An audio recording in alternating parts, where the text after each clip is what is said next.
Do not switch jobs if you are in the middle of purchasing your home. Do not switch jobs if you are in the middle of purchasing your home. Hey guys, Jenny.rutland here, and welcome back to my channel.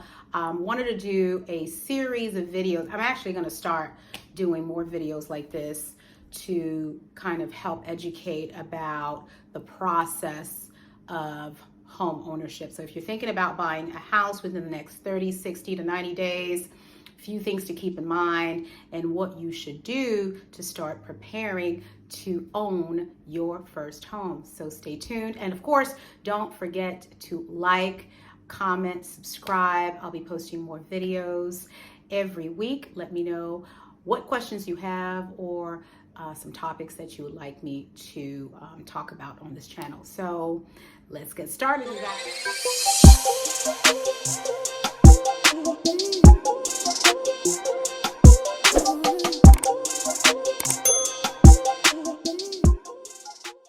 First thing that I'm going to actually talk about today is if you are currently working a job, I want to talk about the importance of not switching jobs when you are in the process of buying your home. And I'm going to tell you why.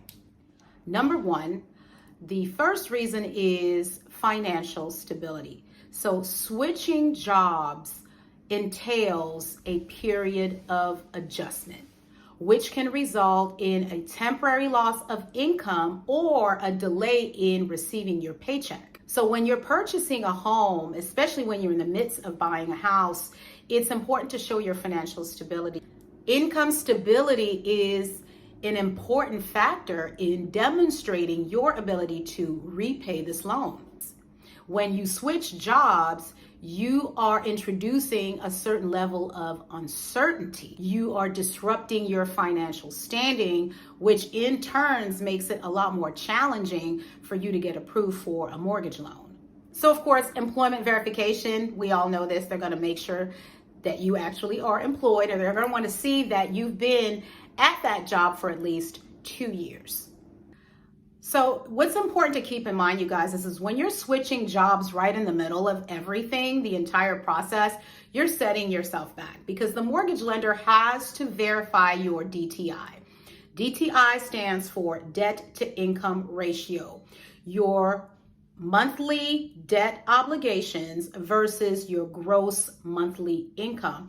And if your debt far exceed your income, then that's a problem. There's a certain threshold that you have to meet, up to 52%. So if it exceeds that number, then that's a problem. Now, and of course, if your new job ends up paying a lot less than the one you just left, then that's a whole nother issue. So now they've got to go back and recalculate everything. It's almost like you've got to start the approval process all over again. So I've had actually a colleague of mine who, because their client went ahead and switched literally right before closing, like I for the life of me, right before closing, went and switched jobs. And they went from being under contract for 30 days to being under contract for 71 days. And you guys know, buying a house, really the entire process should take you between 30 to 45 days. So to be under contract for 71 days. So that's why it's really, really important to show the more stable you are, the easier it's going to be and the quicker you'll be able to get through this process. So again, you need 2 years of stable work history. Not all of that needs to be with the same employer.